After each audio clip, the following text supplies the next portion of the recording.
హరే కృష్ణ. ఒకరోజు శ్రీకృష్ణ భగవానుడు ద్వారకానగరంలో ఉండగా బ్రహ్మదేవుడు కృష్ణుని దర్శించుకోవడానికి వచ్చినప్పుడు ద్వారపాలకుని అడుగుతాడు కృష్ణుని దర్శించుకోవాలి అని.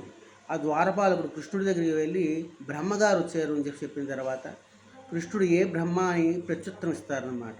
మళ్ళీ వెళ్ళి బ్రహ్మను అడుగుతారు, మీరు ఏ బ్రహ్మ అని నేను భగవానుడికి శ్రీకృష్ణ భగవానుడు చెప్పాలి అని చెప్పేసి. నేను చతుర్ముఖాలతో ఉన్నటువంటి బ్రహ్మని, చతుకుమారుల యొక్క అంటే సనక సనందనాథుల యొక్క కొడుకు తండ్రిని అని చెప్పి చెప్తాడు. అదే విషయాన్ని చెప్పిన తర్వాత లోపలికి ఎలవ్ చేస్తాడు. వచ్చి శ్రీకృష్ణ భగవాను దర్శించుకుని ఆయన ముఖ్యంగా ఒక ప్రశ్న అడుగుతాను అన్నమాట, స్వామి ఇక్కడ నేను కాకుండా ఇతరమైనటువంటి బ్రహ్మలు ఎవరైనా ఉన్నారా అని చెప్పేసి. కృష్ణుడు అంతర్ముఖుడై ధ్యానంలో ఉండి ఆహ్వానం చేశారన్నమాట ఇతరమైనటువంటి చాలామంది బ్రహ్మను. అక్కడ ఈ బ్రహ్మ చతుర్ముఖ బ్రహ్మ చూస్తూ ఉండగానే 5 ముఖాలు, 10, 20, 100, 1,00,000 ఇంకా అనేకమైనటువంటి ముఖాలు ఉన్నటువంటి బ్రహ్మదేవుళ్ళు వచ్చారన్నమాట.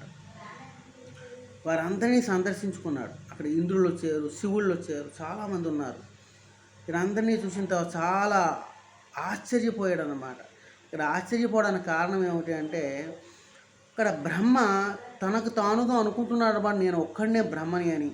భగవానుడి యొక్క సామర్థ్యం ఏమిటి అంటే అనేకమైనటువంటి బ్రహ్మలు, అనేకమైన బ్రహ్మాండాలు. ఇక్కడ చతుర్ముఖ బ్రహ్మ చేసేటువంటి ఈ బ్రహ్మాండం చాలా చిన్నదట. ఈ బ్రహ్మాండాలన్నింటిలోని చాలా చిన్నదైన బ్రహ్మాండంలో మనం ఉన్నాం. అంటే ఇతరమైన బ్రహ్మాండాలు ఇంకా బృహత్తరమైనవి. అంటే అక్కడ అందుకనే 20, 100, 1,00,000 ముఖాలు ఉన్నటువంటి బ్రహ్మలు కూడా అక్కడ ఉన్నారు. కాబట్టి ఈ ఐశ్వర్యాన్ని చూసి బ్రహ్మదేవుడు చాలా ఆశ్చర్యపోయాడు. హరే కృష్ణ.